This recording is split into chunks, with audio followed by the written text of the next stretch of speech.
పెద్ద బిత్రేగాడు. ఏ heritage ice cream తో నోరు నిండిపోయిందా? నీ నోట్లో ఏమన్నా హెరిటేజ్ ఐస్ క్రీమ్ పెట్టుకొని ఉన్నావా? ఒక మంత్రి అయి ఉండి ఎవరైనా ఇలా మాట్లాడతారా? నోట్లో ఏం పెట్టుకున్నావు ఎందుకు ఏం పెట్టుకుంటే? మీరు చూసారా? ఐస్ క్రీమే పెట్టుకున్నారు. నిజంగా మీకేమైంది ఐస్ క్రీమ్ పెట్టుకుంటే? ఇలాంటి మాటలు మాట్లాడడం కాకుండా మళ్ళీ ఇప్పుడేమో వీడియో రిలీజ్ చేసి మమ్మల్ని ట్రోల్ చేస్తున్నారు, అది చేస్తున్నారు అంటున్నారు. ఏ మహిళ అయినా సరే ఇలాంటి వ్యాఖ్యలు చేస్తారా? ఇందాకేమో లమ్మన్నారు, వదిలేశారు, ఆ స్పేస్ మమ్మల్ని ఇంకా ఫిల్ చేసుకోమన్నారు. ఇప్పుడేమో నోట్లో ఏం పెట్టుకున్నాం అంటున్నారు. ఇంకా ఉన్నాయి, ఇది ఒకటే కాదు.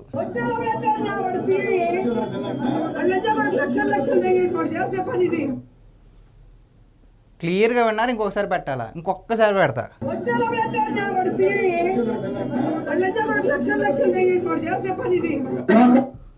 ఒక మీడియా ఉంది, పాత్రికేయ మిత్రులు అందరూ ఉన్నారు, రేపొద్దున అది వీడియో బయటికి వెళ్ళొద్ది. ఇవేమి కూడా మైండ్లో పెట్టుకోకుండా, అంటే నేను అనకూడని, అంటే నేను మీ అందరి ముందు అనకూడని మాటలు కూడా ఆవిడ అంది. మీరు స్పష్టంగా వినే ఉంటారు, లేదంటే వీడియో ఇంకొకసారి చూడండి.